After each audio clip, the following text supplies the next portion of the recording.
Good morning. Good morning. I'm back. Good morning, guys. Good morning, FYI. Good morning. It is Tuesday. It is, believe it or not. The 19th day of July. Believe it or not. Welcome. Folks, I just have you know that all of our late mornings were just Manza. We're always hoping she shows up, holding as long as we can. Well, finally, even a broken clock is right. So, we were right this morning. Gosh, I missed it. Right. Showers coming up. Oh, my goodness. She's here this morning. Yes. She is here this morning. Back and in fully fit. Believe it or not, we're so happy. We're so happy you've come by. Yes. We don't know how long, but and let us know if you hear Amanda clearly. Let us know if you hear us clearly. We want to trouble with the mic city, guys. Let us know how you're hearing us, guys. We don't want any Please and distance. thank you. We don't want to hear any echoing. Once you're hearing us good, it will be okay. Let us know in the comment section. And all who feel we shouldn't be on sipping tea and talking about international affairs and domestic issues, flap you. Flap you. Let's just get out to the bay one time. Flap you. Right. Fitzherbert Derek is joining us from Connecticut. Fitzherbert, good morning, sir. I see Don Henry. Man's going to do all the hard work this morning. I don't mind. Joan Rigby. Hey, Miss Joan. Hey, Beatrice. Facebook user. Bernie is watching us. Beryl. Oh my God, I miss these names. Lauren Beach. Once your name like Beryl, you can tell H2.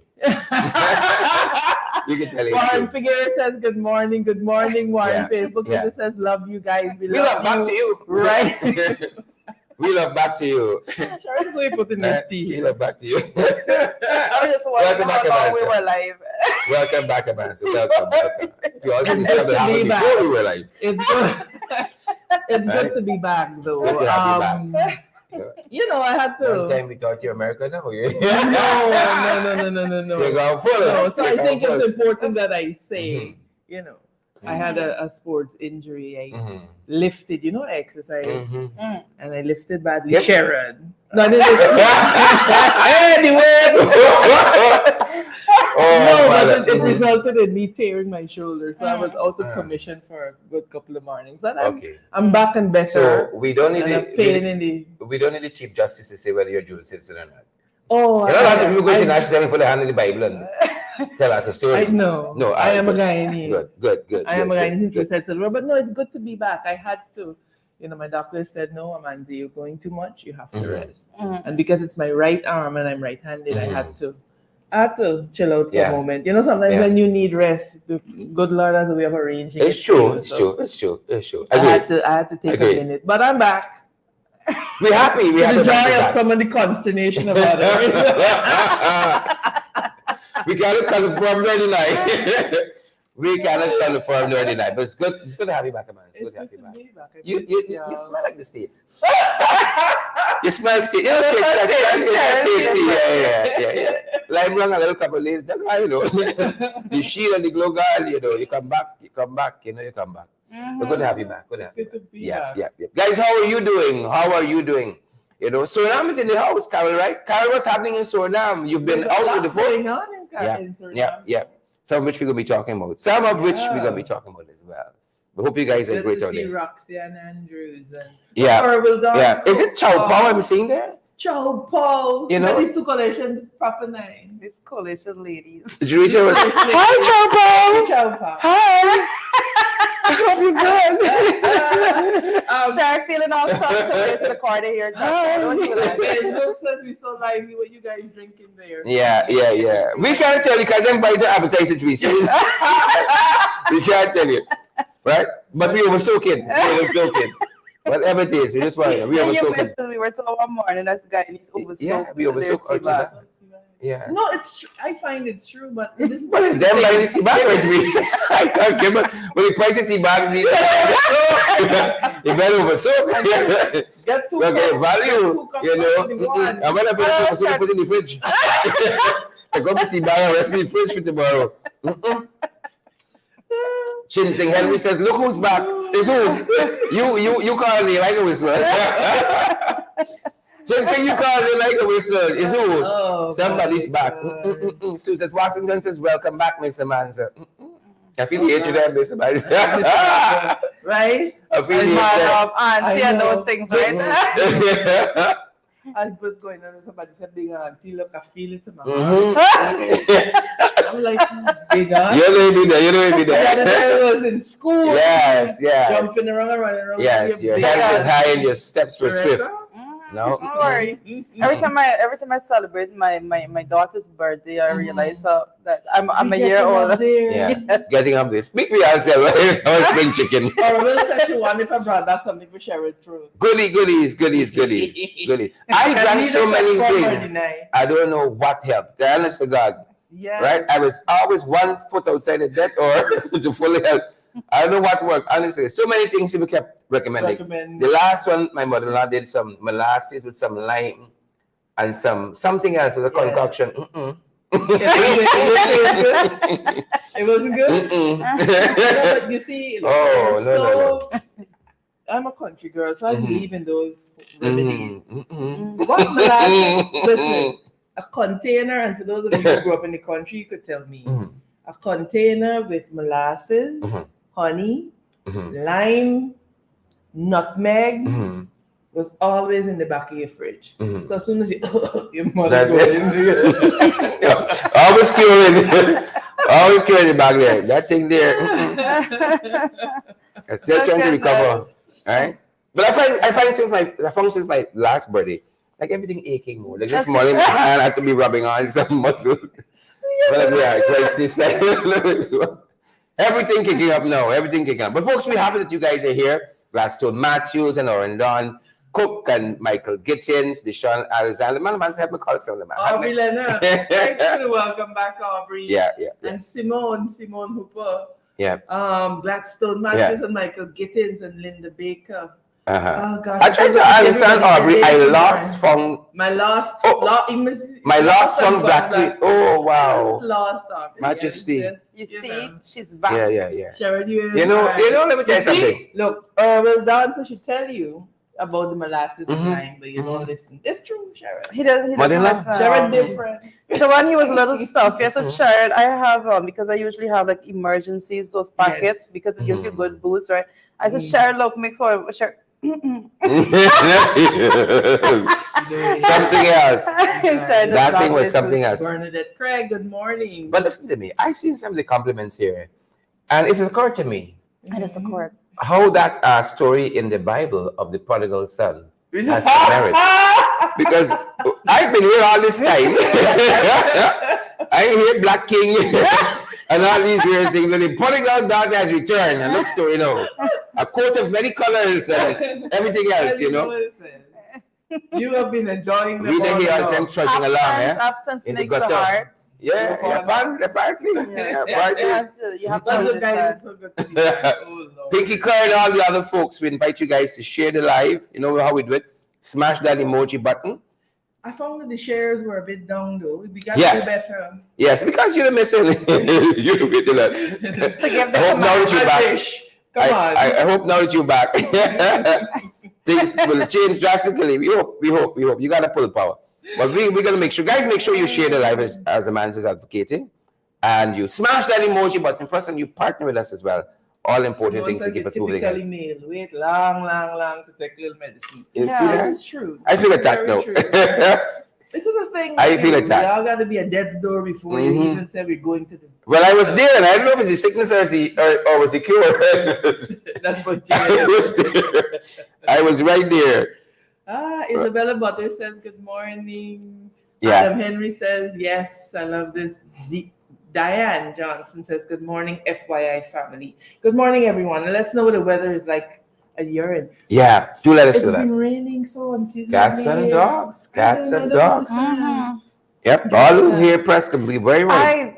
I like the rain. I don't ever complain about the rain. I'm not so much of the heat. I don't know what's going on. I don't do the heat either, but goodness, it's July. I mean, so much for summer. These are usually, the dry months. But yeah. Them boys get it wrong. They say, since people come in, the weather pattern change. Since them boys come, Lynn Fernandez, I good want to morning cross to you, this, Lynn. but- How are you doing over there? And our girl, Is it Chanel family? Smith Daniels in the house. Good morning. Chanel is here. Good to have you, Hey, Chanel. Chanel, when you coming through, Chanel? We got back some people now. Ooh, Natalia says it's sweltering here in the UK. Yes, I was Yeah, reading and we're gonna the touch on that wave. too. 103 something they're touching. 103. You know, we're gonna be talking about that too. So tell us some more. Tell us some more, Dylan right? says the jumpy board attacking. Right? I think so. Question arises. Let's Which for that. one? Which one? You took There's so many.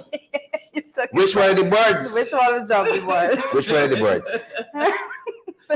We're different. My So many, goodness. but guys, We should thanks go for to the joining news us. before we get ourselves in Thanks for trouble. joining us. Yes. Reverend, you fantastic folks joining us. Let's Thanks go for into joining the us. news. All right, guys. I see Donna with noted comments, and I see Slow joining us out of Trinidad. Awesome to have you guys here with us this morning. We have a few things to go through morning papers before we get into what's brewing, guys. Before I sing, kudos to the GDF, the 29 soldiers who graduate in artillery support weapons course. Kudos to them. We always want to see our people doing well and making these strides. So respect and manners. that is one of the first things, another bit there on this is 2022. If you were following, especially when in the course of the debates in February, you will know that we were talking about the 2022 being the census year. And with that, the birth statistics is their training area coordinators for the census right now. So persons, you just be on the lookout at that specific time when persons are going to be coming around to do interviews and so forth with you guys. So this is something that particularly, I'm very much looking forward to the data coming out of this year's census. It's going to speak volume as to where we are as a country. Very, very pertinent information altogether. We'll be able to tie in so much to this because as of right now, the last budget in February, the only solid data you had was from the 2012 census, right? So you had to be going back, and we know that has to be updated so much. So we're anxiously awaiting the results there, especially when it comes. This is a population census altogether to see what is going on in our country. So important, absolutely important. So that's one of the things I want to say, and a bit of really, really disturbing news. I have to say that missing Madia woman was found dead. This in gruesome circumstances, guys, and we speak about the pandemics that have been affecting us, when it comes to our women being murdered and also the road carnage. And this is another morning we have to report. I have to say both of those, and they said the body of a woman who was reported missing in Madhya region number 8 was found a day after her disappearance with metal objects in her abdomen. And this is as far as I want to talk about the gruesome nature of this thus far. The investigations is going to be ongoing, but the murdered woman has been identified as 55-year-old Nariman Latifan of Bakdam Madhya, also known as Lima Dam. Wow. It is absolutely We've crazy. seen a number of women in that area, in interior locations in general, and our thoughts and prayers go to that community and her family. Yeah, well, but I did note the report is saying that that her reputed husband said he left her at home and he went to work some 25 minutes away from where they live. When he returned home about 3 p.m., he alleged that he saw someone peeping at him from behind the house. Paying no heed, he made his way into the house, and as he entered, he called out for his reputed wife, but received no answer. So a lot of investigation. I know it's going to be going into this specific matter, but as it is right now, very, very, very gruesome information coming out of this particular matter. It's so disturbing. It's very disturbing. So disturbing. There seems to be this trend of women being murdered in the mining areas. I recall at least 3 to 4 cases already. Correct. For the year, 17-year-old and 19-year-old. So it clearly spans the age range. There's something going on there that I think. Yep. The Ministry of Human Services, they really do need to take an interest as well as law enforcement. Mm-hmm.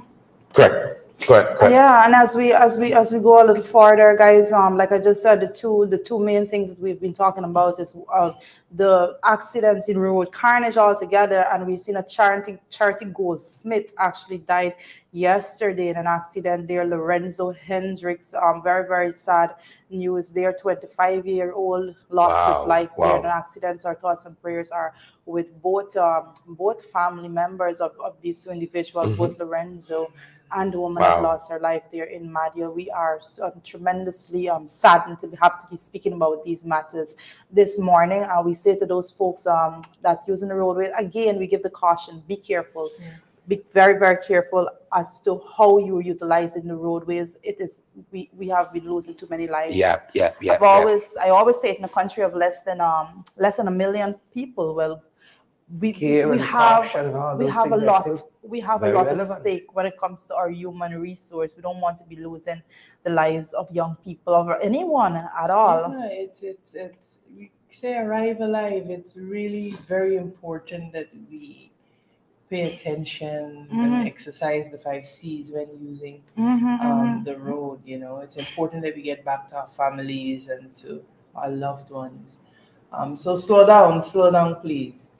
Most definitely, guys. And when we're moving off of what is going on in the morning papers, we're looking at the morning brew, guys. And regionally, a lot has been happening at the regional level. And Amanda, I know that particularly you come to mind when we're dealing with any matter of international affairs and so forth. And we're looking at the Suriname president is set to have canceled trips following protests there over in Suriname. And guys, you have been following all that has been happening in Suriname. Yesterday a lot of discussion was had on this. Our affiliate program carried a lot of the footage. Also, we're going to be playing some of that for you. But Amanda, this comes after all that happened in Sri Lanka. It's very interesting to see the trend Mm-hmm.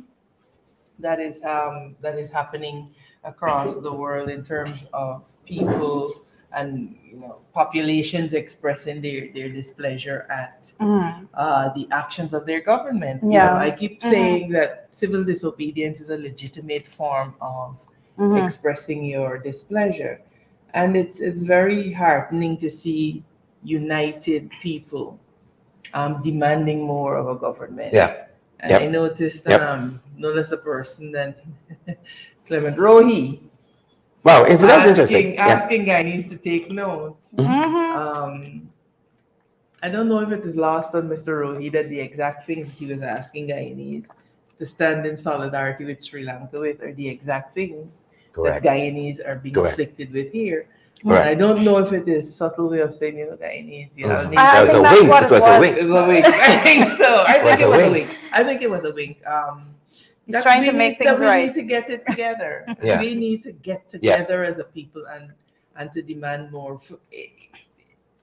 To me, it is disturbing to hear Ashmi Singh say that we are monitoring the situation with the cost of living, and they're not getting in there and intervening and bringing meaningful relief. How do you monitor whilst your people go hungry? Correct. Correct. It doesn't Yeah. make sense to me. And so, Suriname is doing it, and you look in the streets and you see people from all walks of life, from all races in the streets together, fighting for a Yeah. better standard of living. But But I always say it, we have to realize that we need to stop seeing struggles and things like that as affecting only one particular race. And I said it, I think the message needs to be sent out very, very clearly that it benefits the PPP administration to make sure that that clear line is drawn down the middle. It benefits them because they know they cannot deal collectively with everyone standing up and say we deserve better. So they go down that line of separation of the races and so forth. But I always tell people, and like you rightly see, the photos there speak volume, that everybody is there. They're going out because they realize the economic You're fed up. standard that they are forced to live in is not something that they're comfortable with. And we have to realize that that there's a bigger issue other than race, and that is when it comes to class. And the fact that if you once you are in that lower class bracket, you're all treated with absolute disrespect by this administration. And people, once persons understand that and they collectively put their voices together, we will see a change. Yep. No, Dorothy, you're absolutely correct. I think once we as Guyanese, from whatever race, decided we are addressing this race issue and that it can no longer be a trigger for us. Correct. This government will get into shape very, very quickly. But they do this thing deliberately. They you see, subliminally they acknowledge our racial and ethnic insecurities that we have. And instead of doing and taking actions to alleviate it, they exploit it. Yeah. And then they want to say, when you talk about race, that you are racist. Yeah. We're Kind going of to talk wickedness. about race wholly. Kind of wickedness. Because when we break the back of that thing called racism, then is when you're going to see Guyanese demanding a better. Look at Suriname. Suriname has a diverse range of ethnicities, but the people realize that they are stronger together. And so very often governments in Suriname are a coalition because the people are of the mindset that you all had better work together if you want to get into government, but not us. And you know, it is sad that the PPP preaches one thing in public, but when you listen to their bottom house meetings, Correct. it is some of the rankest racism that you will ever hear. You know, interesting that you mentioned that about your government, because guys, yesterday I spoke about the fact that and when I was talking about parliamentary sit-ins being something that is planned way in advance, and I said that is something that was brought out at the level of the CPA, you know, the Commonwealth Parliamentary Association, that session that was held at the conference center here. One of the things that I learned even there is that the representative from Suriname, the parliamentarian that was there from Suriname, she was telling us in a conversation, one-on-one conversation, you know, she said to me that, you know, they don't have this straight divisiveness when it comes to their parliament. She said, once you're a parliamentarian, all of you are treated the same way. She said parliamentarians there in Suriname, everyone, whether not your government or opposition, you travel with diplomatic passports and so forth. She found it crazy that we have a system in our country that members of parliament, because they're on the opposition side, are not afforded that same level of respect as the ones that are sitting in the seat of government, right? It is only happening here. Yeah. Because when you talk with the other Caribbean countries, yeah, they're like, what? Y'all don't. But again, it speaks to the level of maturity of our politics, and that we have.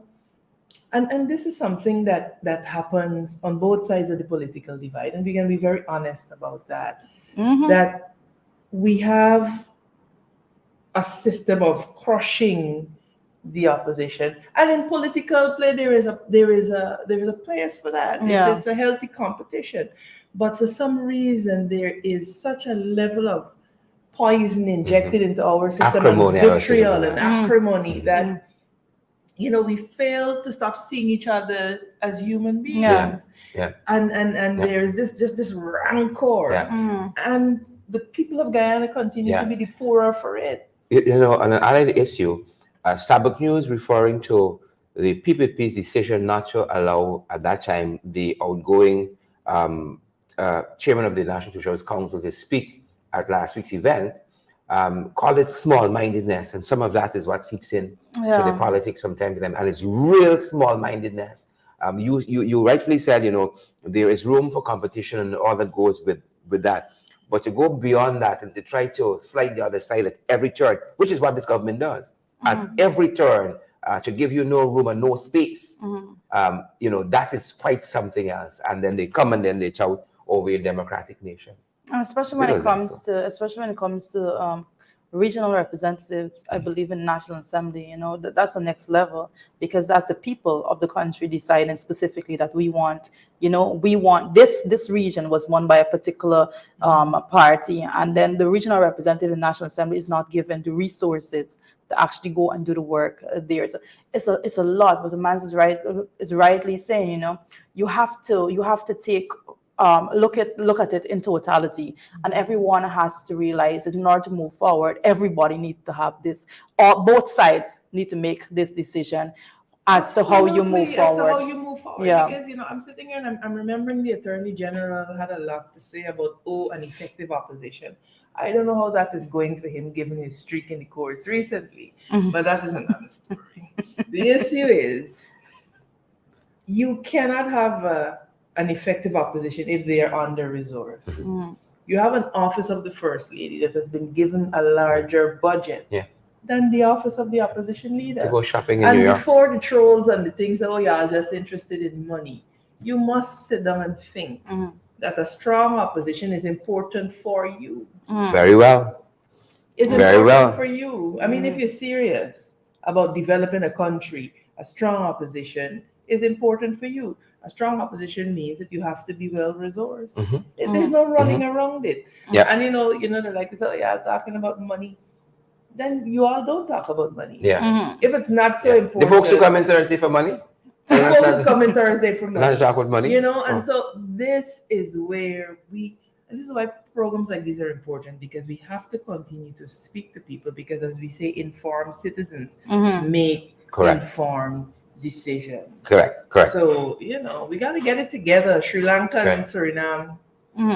Yeah. I think we have some of that footage coming out of Suriname, and we want to show that to folks. I think we have it.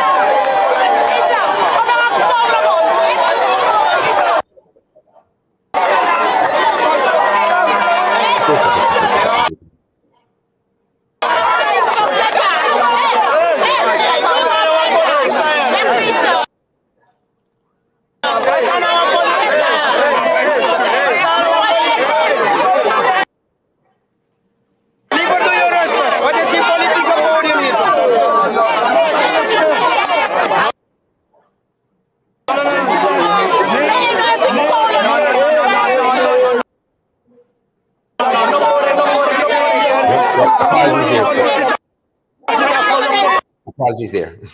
Yep, but that's some of what is transpiring in Suriname. I think there's going to be more of it. I saw some reporting that the guys are aiming at cabinet. They can disrupt cabinet. Disrupt this status quo. But the cries are the cries that you're hearing from the Sri Lankans, the cries that you're hearing from the folks in Suriname, and we as Guyanese, we can relate, and that is the honest truth of the matter. I know I am looking at some of the translation of some of the comments that was coming out of some of the protesters. They said, look what's happening now. Look at what is happening now. There are no money for medicine. Babies are dying in this country, but persons have millions of dollars to go to Dubai. These are some of the comments that are coming out from those protesters there. In Suriname, that's what's going. That's what I'm telling you. That's what I'm telling you. That's knowing. The name of, and just switch countries. That's what's very knowing there.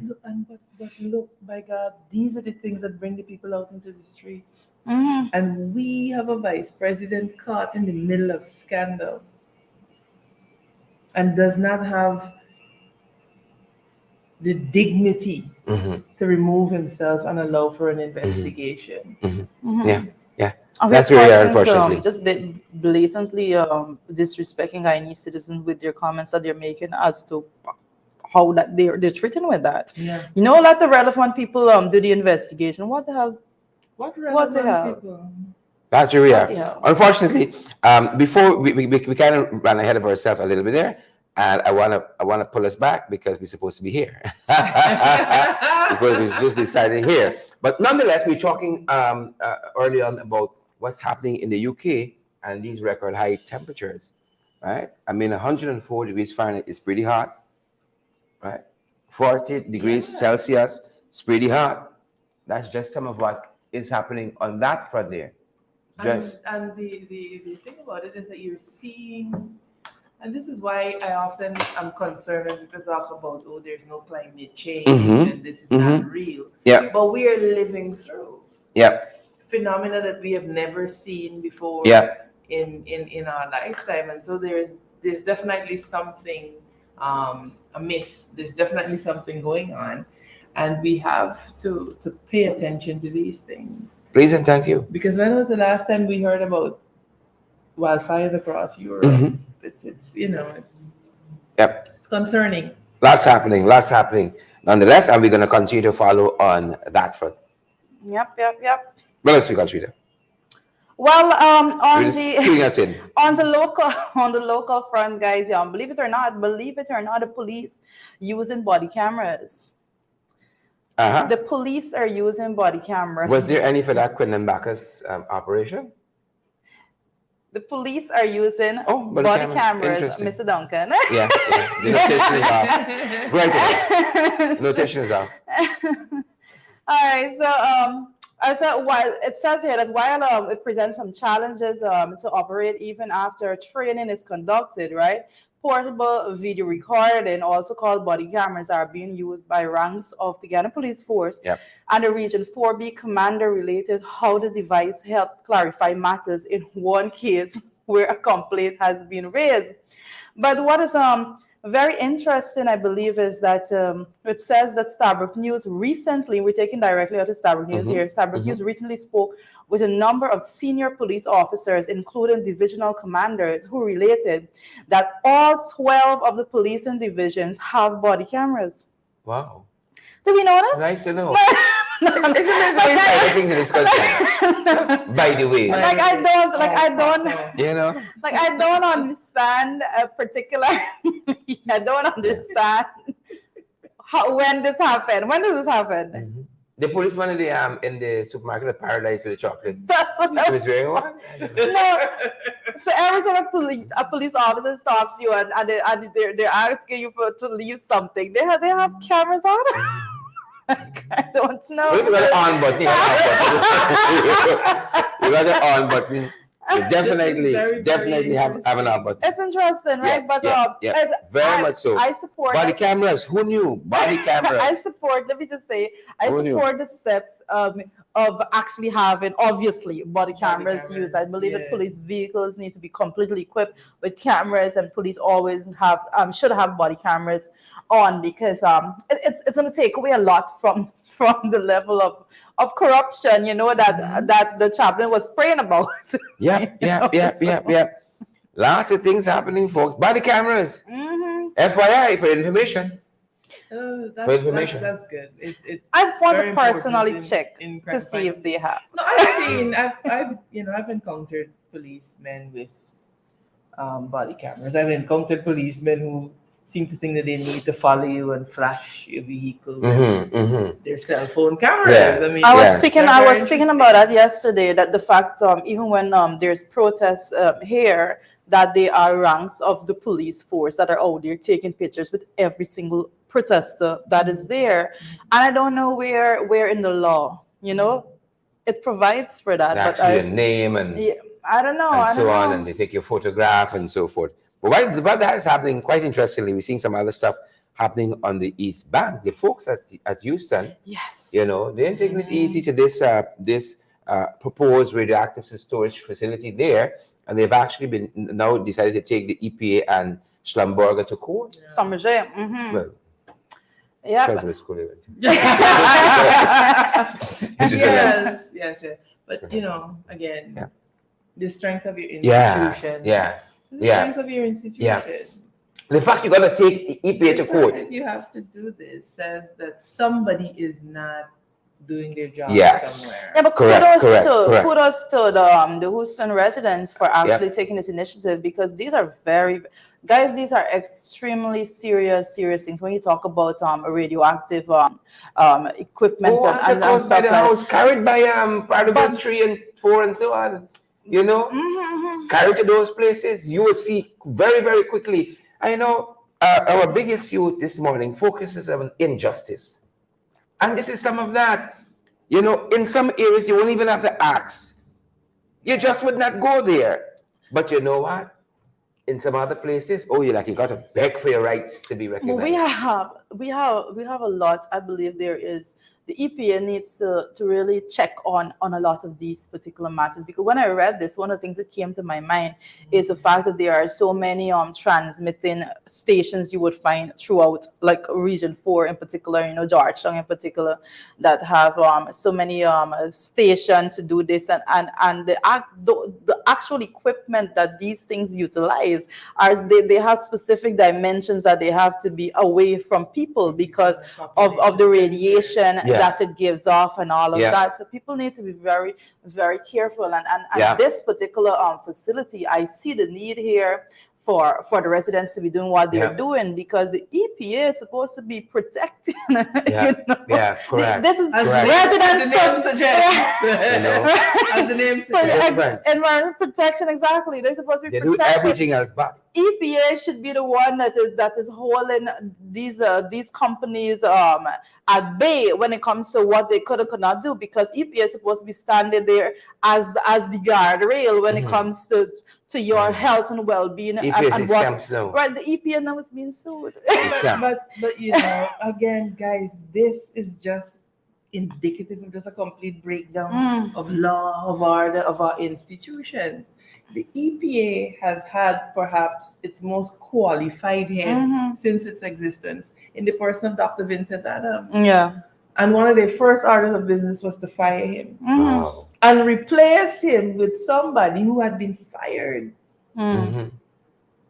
from the agency before. The different. It is, and you know. You're talking about GPL? I'm talking. Not you see.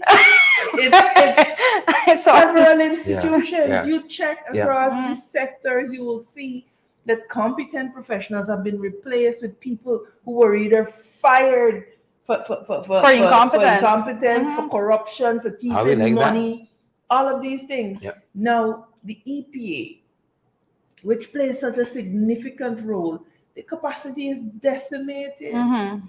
The capacity has been, and this is what we talk about, the attack on our institutions. Well, I'm happy you mentioned that, because I want to talk about two things there. One, Julia mentioned earlier on about some of the specifications for the kind of transmission equipment you have in the city and all that. And that piece of real estate that runs parallel to Lamha Avenue, in the center there, where people used to squat. Those people were moved from there because of a certain issue they say might occur there. And there's some huge power lines that run overhead that might emit radiation and all of that and such and so forth. And now, do you know they've built a safe zone park down at the end, the Camp Street end of it, between Camp and Lamaha Street. They've built a quote-unquote safe zone, a safe space with all of that electrical wire running. And this is industrial stuff that runs overhead there with all of that. And I've saw persons raise that several times in the media that is not really a safe space. It's a hazardous space. It's a hazardous space in that regard. And we covered right here a couple mornings ago a student who was robbed on Wolford Avenue. Some students coming from Critchlow Labour College, and one of the things we said, if only they were a little further down the avenue to the Camp Street end and were able to access a safe space, maybe that could have been prevented. But guys, isn't this indicative of a bigger issue? That there is absolutely no proper planning. And you did mention earlier on, as we segue into the other thing we want to focus on, the breakdown of these institutions, because that is what we see when Anand Gulsaran has been calling for the appointment of a commission into the allegations concerning what Vice News has put out there, in which the person of the vice president is the linchpin, the kingpin in all of it. And here is Anand Gulsaran, a former Auditor General in this country. Middle of the road guys, don't know his politics, a professional through and through, is saying that these issues raised in this thing deserves an investigation. And in our segment where we talk about what he or she said, we focus on this because Anand Gulsaran writes a column for Santa Cruz called Accountability Watch. And here's what he said, coming back to what you said, Amanda.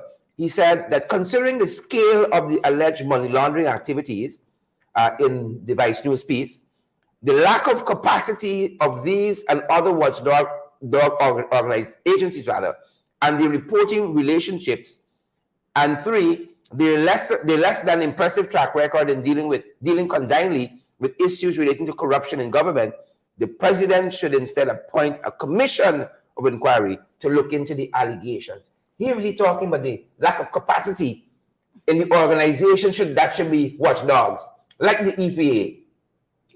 and other such organizations, right? The lack of capacity, now you got to go internationally.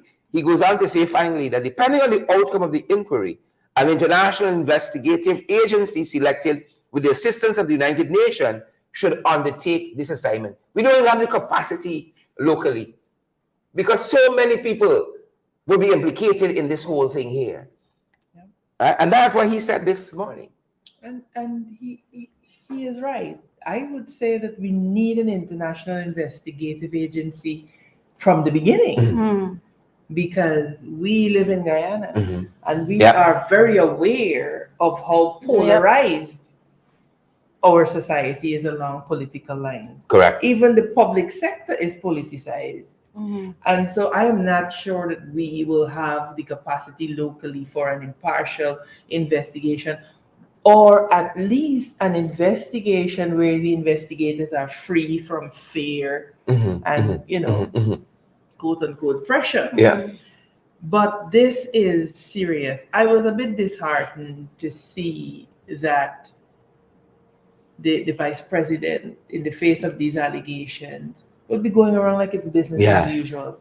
Yes. I was a bit disappointed to see the association of the diplomatic community and the not attempting to put distance between themselves and himself in the face of these allegations.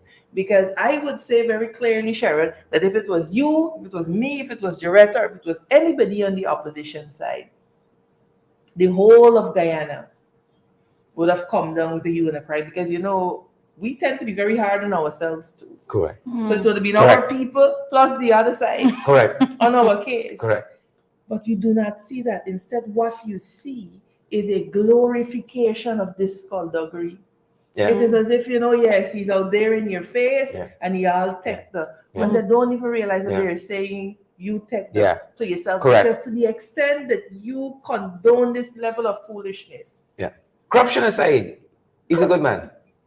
Yeah. He's the man for them. He's the man for who? Mayhem aside, Moderation was a good concert.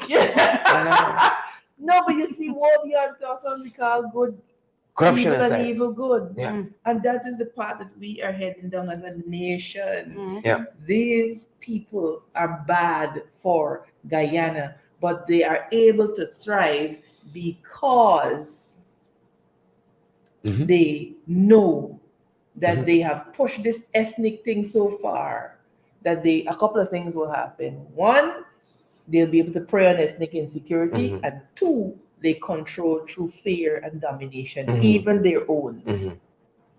And unless we start talking about these issues and unless we start facing them head on, we are going to be here for another 20 years. And I do not intend to waste 20 years of my life going around this mulberry bush. I don't know about other Guyanese. We have to get serious about our development. Very much so. Very much so. And, as we consider that this morning, another Aaron Goldfriend said, I support that. And I heard a man say the same thing Joretta does too. That international investigation, that is what is needed, because the level of corruption here, I had never heard but Sue prior to that. Sherrod, hold on. You realize that these banners are moving 400 to 500,000 US a day. Yeah. In a pandemic. Yeah. That is what the vice specialty reveals. The special reveals. Yeah. I mean, you think about that. And we've been talking here about how business is done when you think that it's you going your nice self and carrying in your stuff and so on, and your nice business proposal, you go invest office and you ask to see that Jacobad there and so on. This is how you can get through. You are in the wrong place. Wrong place. Wrong place. There's living rooms. You need to be on these shows. It's retreats up the Demerara River and so on. Right? Those are where the big deals are being made. Oh, you don't have money to front here? No, you put it in a bank account so we can release the money here plus 15%, of which the Jacobad can get at 7 or so on, and the rest can bust up because he got all support.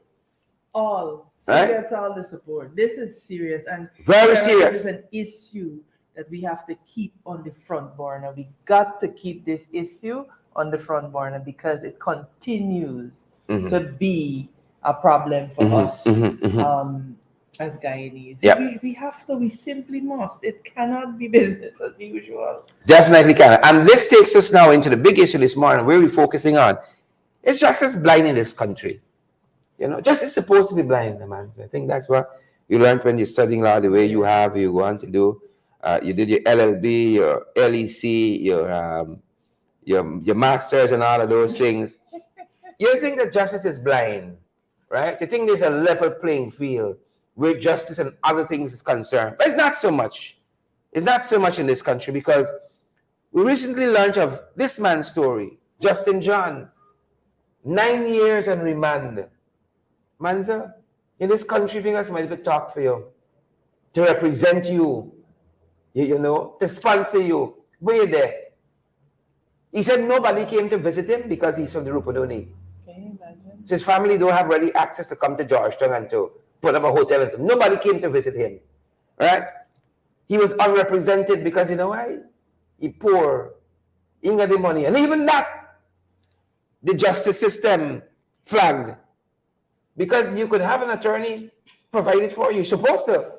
By the state, 9 years, this gentleman languished, Justin John, on remand. Begs the question, how many more? That's not 9 days, that's 9 years. How many more? 9 years. And you know what? There are a lot more. There are many more Mr. Johns in our prison system. We have to have such, you know. And you know what is frightening in this case? That a few years ago, the Chief Justice herself raised this issue, asked for this matter to be put on the assize, the cases that were going to be considered, give the Director of Public Prosecution some directives. The magistrate dealing with the matter erred several times by not looking at it the way I think the DPP had directed. The DPP had a lot of failings too. It was top to bottom failing of the justice system. From 2003, this man has been on remand. Yeah. Came before the court several times. And you know what the DPP revealed quite recently? That he was never, indicted for murder. Yeah. Never indicted for murder. I trust that Mr. John gets a good attorney and sues the crap out of the state. Yeah.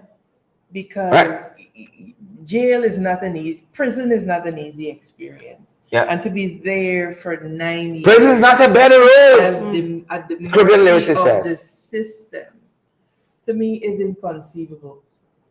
But again, we are building a society, Sheridan Jaretta. We are building a nation. And social justice and the legal system and all of these things are issues that we have to tackle. We cannot keep this being at each other's throats. It's madness. It's maddening. It's madness. You know, Amanza, I want to say, Andrita, I want to this is Judge Sandil Soon. And he said several things while looking at it. He said, what has transpired here with Mr. Justin John is unthinkable. He says it's a grave tragedy. How many of our people languishing in prison, right? In unthinkable ways, in tragic ways because of failure of the justice system. Justice Kisoon says his fundamental rights under Article 144.1 of the Constitution was violated. Can you imagine that? And you know, I can imagine. And it's unfortunate that Justice Kisoon had to come to the conclusion that it is unthinkable. Respectfully, it might have been unthinkable for him. Yeah. But this is the reality of a number of people in the system. And poor people who may not have money to retain the top shot lawyers and so on. This is where, Sherrod, something like a civil rights and justice organization is important, because this case is the second or third such as has come up in recent times. Something like legal aid? Right? A properly funded legal aid, I might add. Yeah. Where you can take a look across the prison system and look at these cases and fast track them so that the people have their day in court. And a man said twice the attorney asked to be fast tracked. That's how he ended up before the Chief Justice a couple of years ago. And fast tracked 9 years later. We look at the fast track in the man, sir. You know the question I want to ask. But there certainly is room then for a group of advocates. And this is why civil society is so important. Plays an important role. They're a balancing element in our society. And they have to step up the human rights, the Human Rights Association. This is something that I would strongly recommend. That they seek international funding to do a survey of how many more men and women like Mr. That is the thing. In our system. Languishing. Just unthinkable. Well, actually, tragedy. You guys are speaking about it, and I know that sometime back, but I'm not finding my notation on it, that we did speak about the system of remand and the fact that we need to have a complete overhaul of what is going on there. And we mentioned a few countries and give an example as to how long they are allowed to keep a prisoner on remand. But we are our system here is chaotic, to say the least, when it comes to remand. But I just want to point out, a bit of the one I can point it right now is in England. I know back in last year, there were some talks about prisoners being in England being held beyond the legal time for remand, and a bit of reporting came out that said in September, this is in 2020, that the government had extended the custody time limit. They had extended it, and the amount of time that someone can be held on remand. And guys, that was extended from 6 months to 8 months. 9 years here, and that might be a small time. 6 months. They were at 6 months, and then they extended it to 8 months. And this is something, and that was a big issue there, But here we have somebody that has been in prison. And where, there's no time. I think that this is when the system works, you would see persons being given the opportunity now, a fair chance to go and to actually sue these people for this blatant injustice. I don't know if even suing people, they got a $6 million or $10 million. How do you get back 9 years of your life? But in the US, but Sharon, how do you unexperience some of the things you experience in prison? We get that. But in the US, and I want to give this example, in the US, there are several stories that you can look at. And when persons go back to cases and so on, they even persons that were convicted, when they go back and they look at whatever, if they found that the state erred in any way in causing someone to be wrongfully convicted, they don't wait for somebody to come and sue them, They offer that or a compensation for what has happened to you and so forth. But we need to get to a level. When we talk about democracy and all of that, democracy has to function in a way that it protects and serves everyone, right? And that's why justice is supposed to be building. Exactly. That's right. And I want to ask some questions, because I know you ladies brighter than I am. I mean, I followed my master's program where I take a leave of absence to do this job. Definitely brighter than I am, But I know in this report out of Sabbath News, which has been doing great work in this front, they talk about the failings of the DPP's office in this regard. And I wonder how a man could be on remand for 9 years, not indicted. But soon as the government changed, people who were charged could get their charge dropped by DPP. No reasons given, right? Where's the justice in this country? No reasons given. The whole set of people with credible, the High Court said in this case now, you got credible issues to be tried here. Right? They could have their charges dropped, but a man with no influence, no money, could be languishing. It's an upside down society we have. And we continue by our failing to speak up about it, to promote that upside down society. I cannot stress enough, Sharon and Joretta, that we really are at the fork in the road, Yep. Guyana is at the fork in the road, and it's either we decide we can continue down the slippery slope, or people of Guyana are going to check themselves and say, you know what, this is damn stripping. Enough is enough. And us as political leaders, decide, well, whatever the hell. They're going to say what they want, they're going to castigate you, they're going to say all manner of things about you, but we will continue to speak and to represent.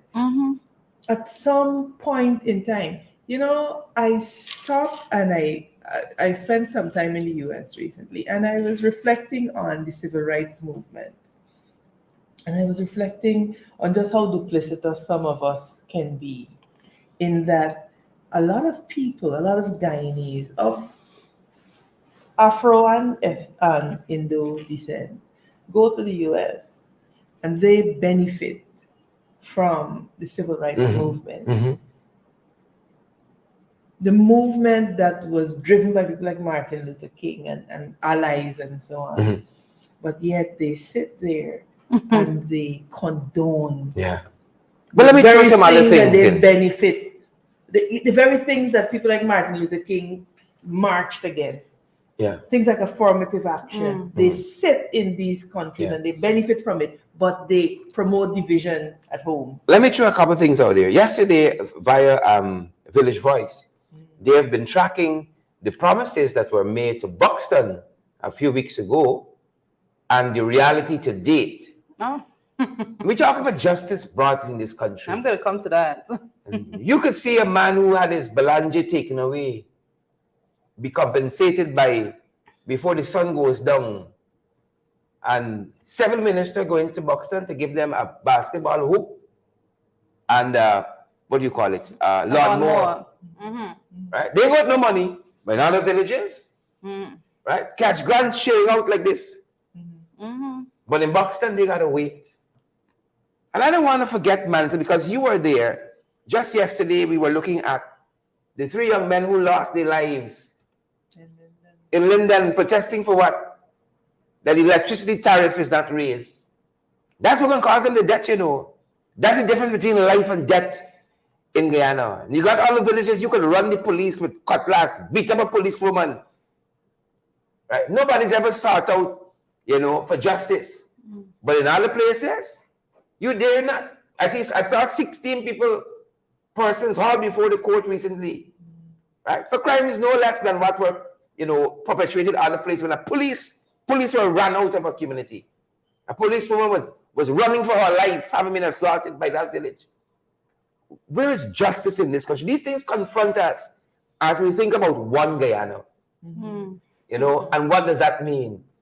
When the people of Linden met to commemorate, and grieve for their dead yesterday, what did one Guyana mean to them?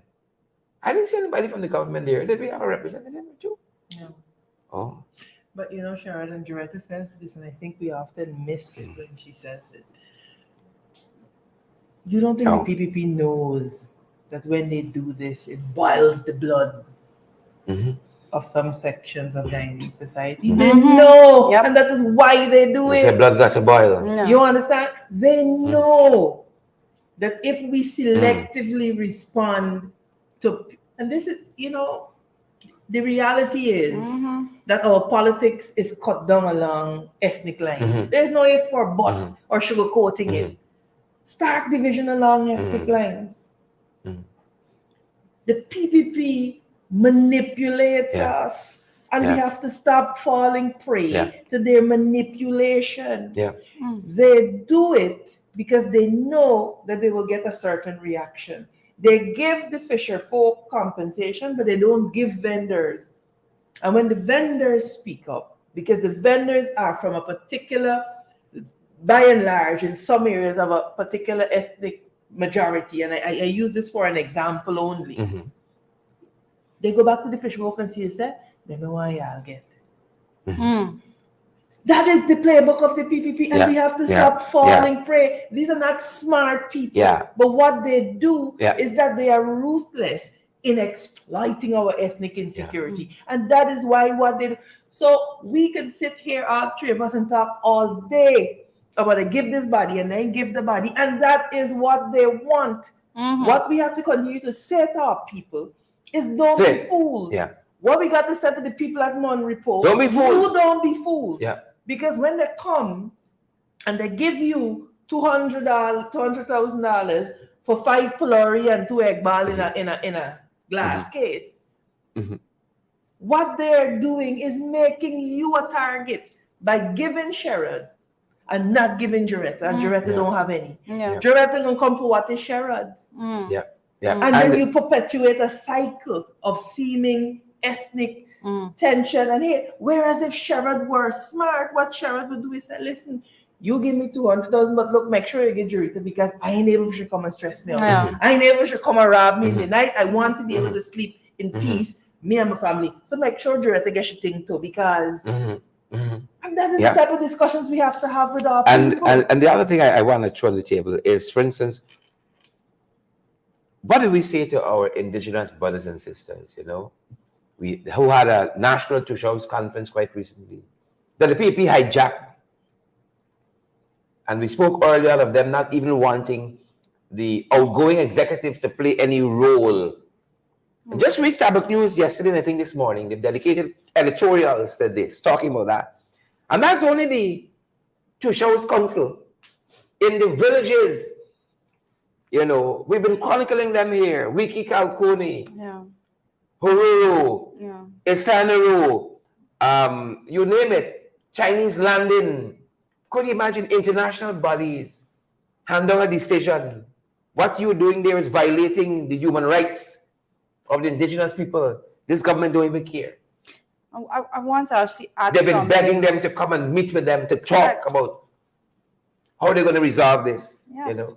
Yeah, and there's a lot for us to speak on that matter, but I want to add something to what Amanda was just speaking about, the fact that they're giving, they want to give to one side, they want to show, they want to give the impression to people who they deem their support base that we got you, right?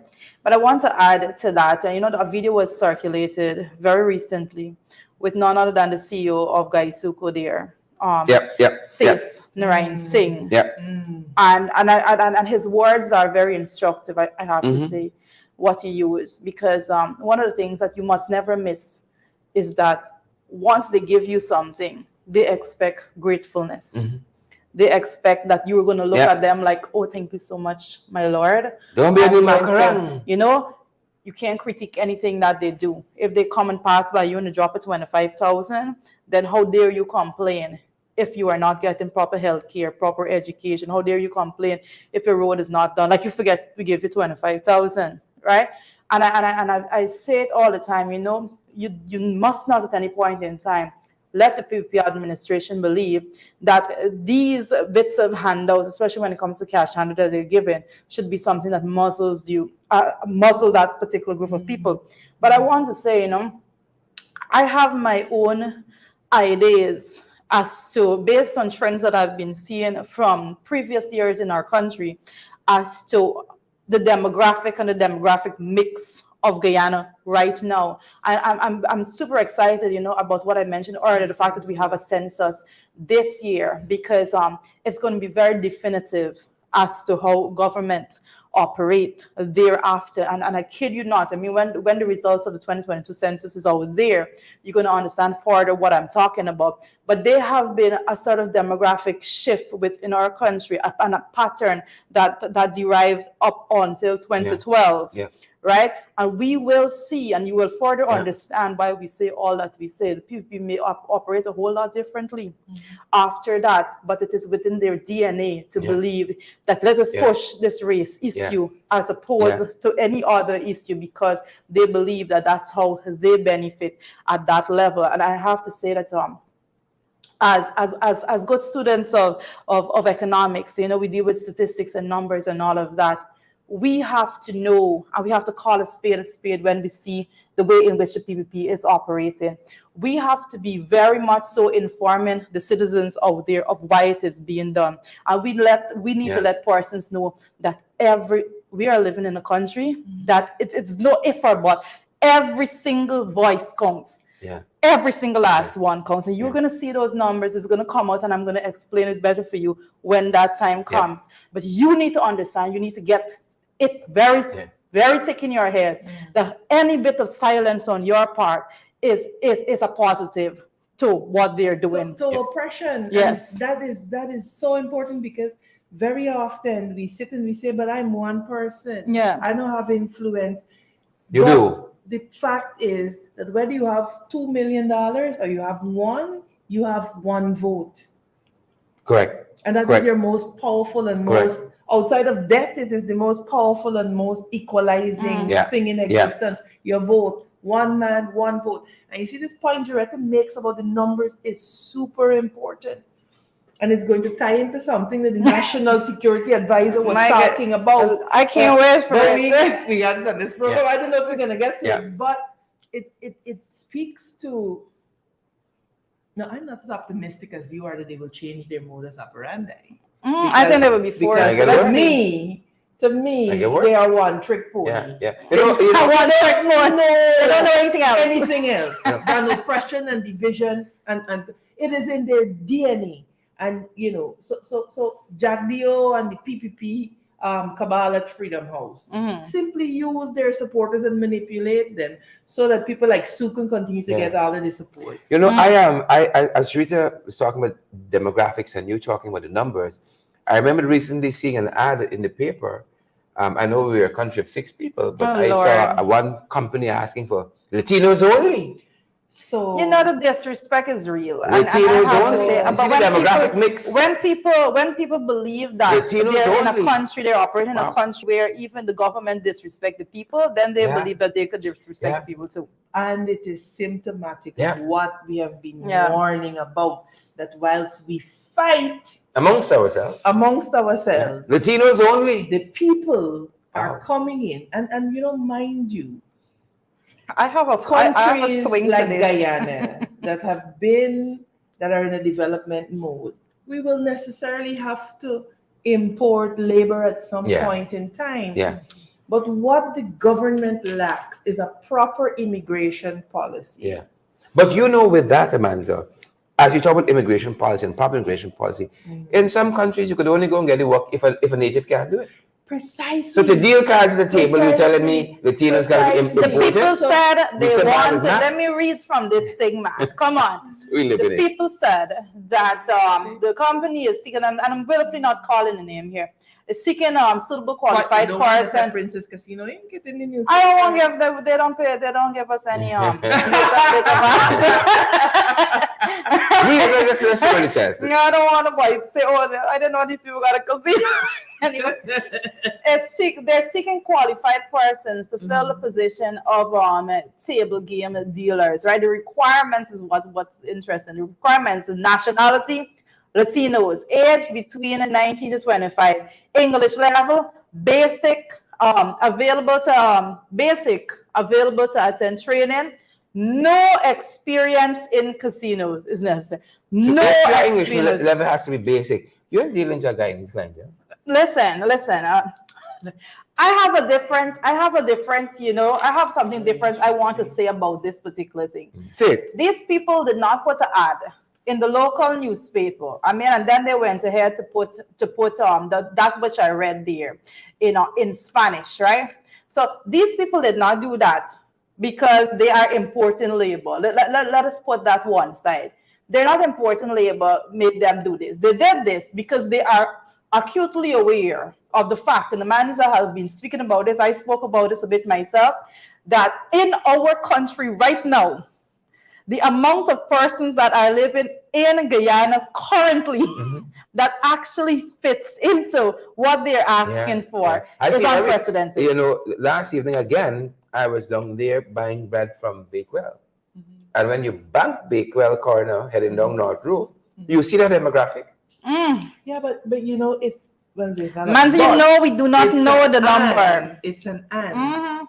For the last 2 years, last year, I stood in the National Assembly when they passed this registration of births and deaths, and I said, guys, you're looking at it short term, but long term you are jeopardizing our national security. I'm happy to see Mr. Jerry Govaya, our national security advisor, has caught the train. Finally. Yeah, maybe too late. Finally. Because we have been saying to them all along, that this is going to be a problem. Now we have to understand that there was an exodus of Guyanese in the 90s to Venezuela. Yes. And that some of the people coming back are in fact second generation Guyanese whose parents went over there.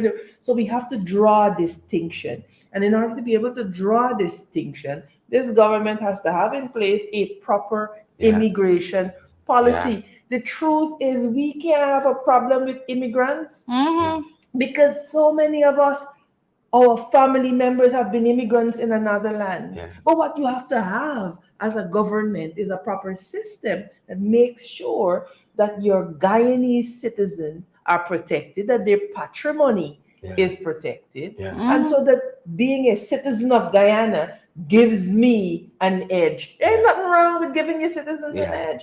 But this government don't think that far. They're transactional and they know that we can just operate however, and we will not be held to account. One other point before I forget that Joretta makes about the numbers.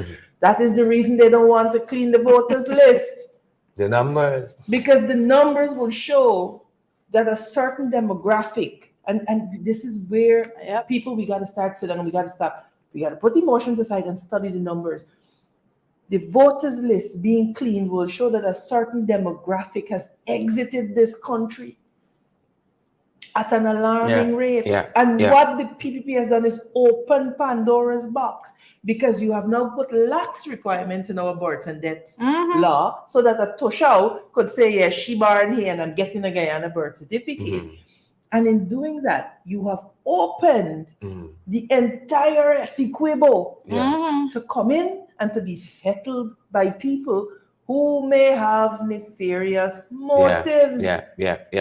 You know, I'm happy to hear you say that, because coming out of the National Two Shows Conference over the last week, I heard that between the GRO's office and somebody else, they processed 1,000 birth certificates on the spot.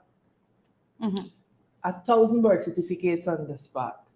5,000 or 7,000 votes is one seat in the National Assembly.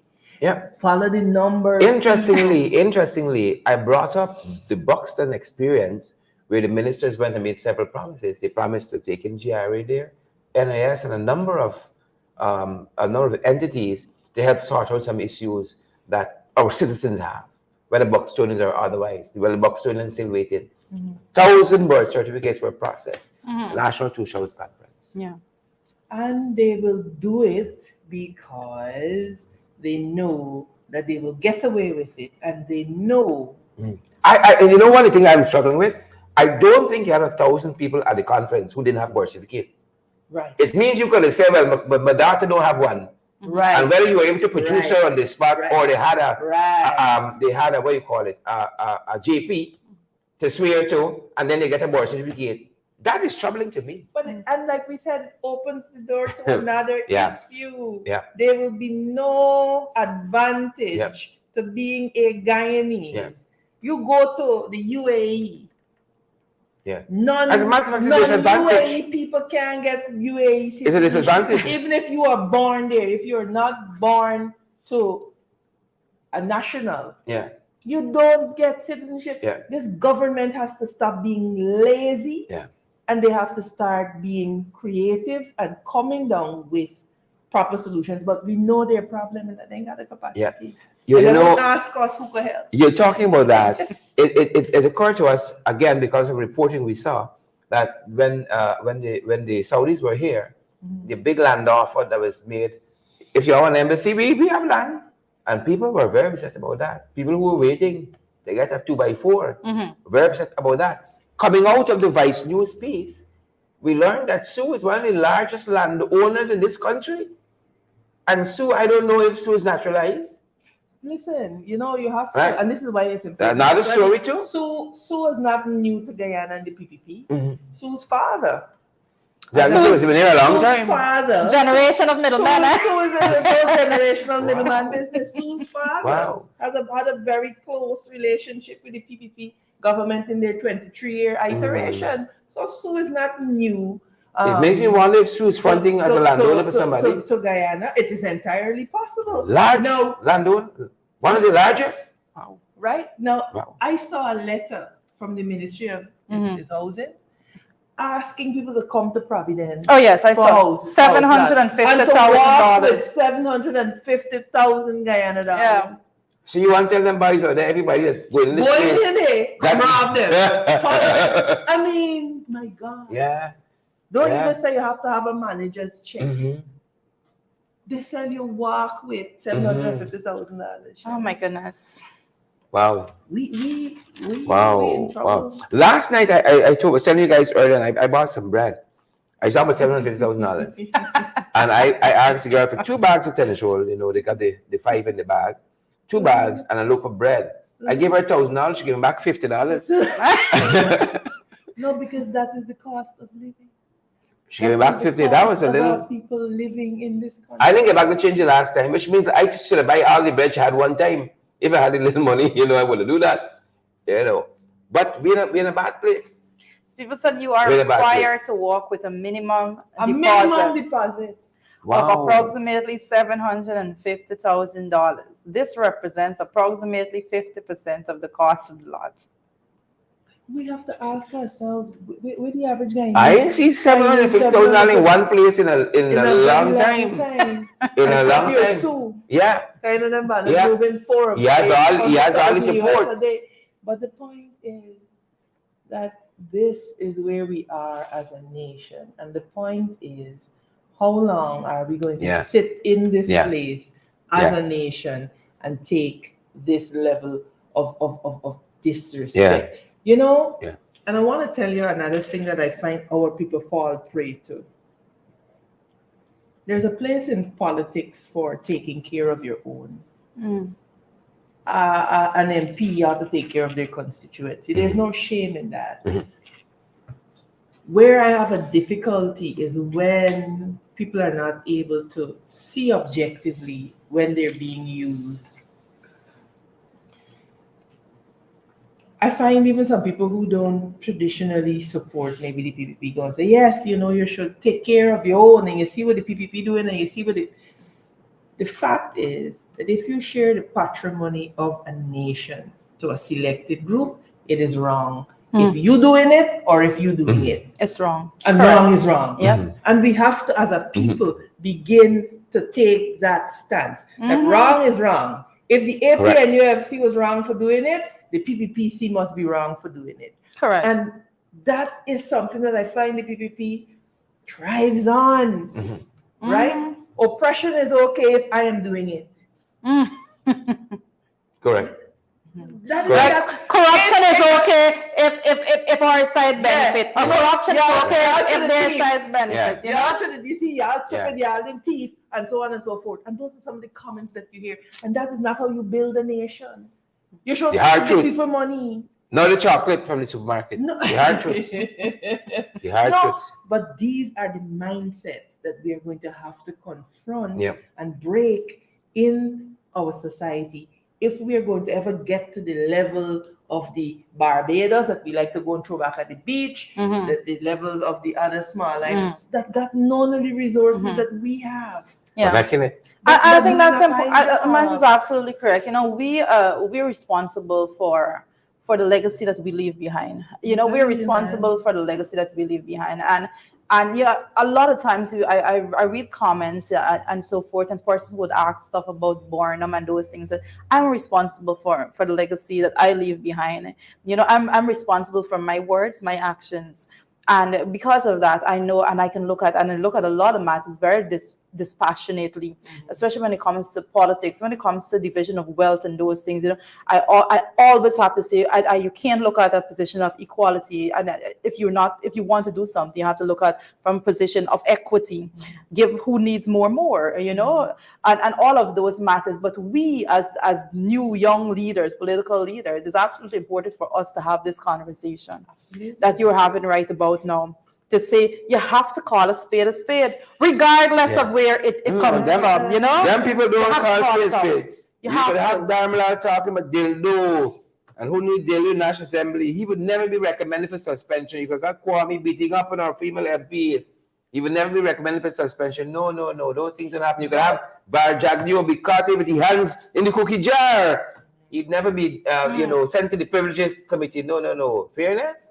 But Justice is blind. But Mhm. on the contrary, you have members of parliament who disrupt a sitting Mhm. that flew in the face of every democratic norm Yeah. there is, and they're Yeah. being suspended. Yeah. By God, I would wear that badge of suspension as a badge of honor. Mhm. Because you see now, why is it that we were being disruptive? Yeah. Yeah. Yep. $40 billion come out of the Natural Resource Fund. Recently, Another 40 But billion. Guyanese cannot afford a bag of bread. Yeah. Another 40 yeah, billion. man, Sugar off of the shelves. Local brown sugar off of the shelves. and all the billions being poured in the guys to go. Rose all roof. Who we name think we Leaking. fooling? Say it's not right. Yeah. That we got bags, 100. We have bags. We don't have package.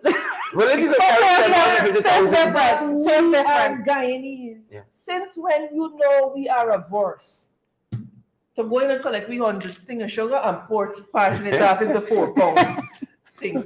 We have never been averse to that. We don't need the we call it the gold. What the blue packet name? Demarco. The Demerara Yeah, gold. no. The reality is that there is a shortage of sugar. And then the man goes to say Mass has been the smuggled. biggest indictment that is being smuggled. Yeah.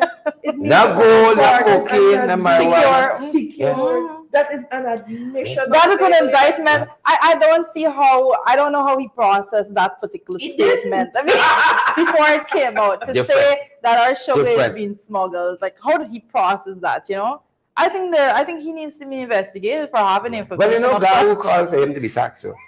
Well, if God Justified. will call, I know God, if this is not an indication that these people don't care about nobody have done the elite, is the fact that Gao, one of their staunchest Yeah. support Yeah. unions, Yeah. is calling for this man to Yeah. be sent home and then budging. Yeah. What else do you Yeah. need? If know I'm not a that they poll will guy, who take? president Listen and to station this. embarrassing. But the corruption is real, right, guys? Listen, the corruption is real. That's all it is. Gahu can't call for the government to remove cease when Gahu's the head of Gahu is the government. Yeah. No, but they have Who is he calling on? himself. He is consulted. No, but no. But we have to give Craziness. it maybe the acknowledgement. Let's look that it at deserves. let's give it a facade That he of was- representation no, but he that was it should have. courageous. Yes. Yeah. No, he was Yeah. courageous enough to say, Yeah. look, and it showed a glimmer of hope that Yeah. maybe I can go against the establishment to say, because he understands that his constituents are punishing. And how was he? Yeah. What was he met with? Successful. Listen, what he met with is go up. Compensate. Say you take your seat. You take your seat. Right? Compensate. Did we have heavy rainfalls? No. Answer the question. Did we have heavy rainfall? Don't answer. We Don't had, answer. but he said, but you know, we had heavy rainfall before. No. That's not what I'm looking for. Wow. Yeah, and, What a and- country. and this is where we are. And we gotta keep saying to the people that There's an alternative. there's an There's better. alternative. Better is possible, and we have to start demanding more. The people of Sri Lanka have done it. The people of Suriname Yeah. are doing it, Yeah. and we as Guyanese Yeah. have to resist the Go 10 by 3. to twiddle with thumbs and Yeah. complain about this whole day and not do anything about it. Yeah. Correct. Sri Lanka, in particular, had there was one bit that came. I don't know if I mentioned it here before, but I'm going to say it now. That the current the PPI administration, as is, they want to push forward and they want to drive fear because that's how they operate. They know psychological warfare. That's how they operate. That's what they know. So they make it in such a way that people are afraid to go out and say anything. And I want to make the point that in Sri Lanka, the protesters there, one of the things that they were calling for, should be of particular interest to us here. They were calling for the release of political prisoners. That's one of the things that those protesters were calling for also. They wanted the release of what they deemed to be, who they deemed to be political prisoners over there. And it just goes to show that the government over there went so far as to imprison persons that were talking against what they were doing, because they wanted to drive that fear. A lot of countries, you would see any government that operates in a dictatorial fashion does that. It uses the institutions that should be for providing law and order and those things to have political motives. They guide them every step, and because of that, they take political prisoners. But I think you should I think that particular point needs to resonate here in the minds of the administration of the day, the PPP, that even though they imprison persons for speaking up against them, even though they did that, right now, that president had to flee the country because the people still decide that enough was enough. Yeah, that's what they still decided enough was enough. So when are we going to decide that enough is enough? I'm right there. I mean, when are we going to decide that enough is enough?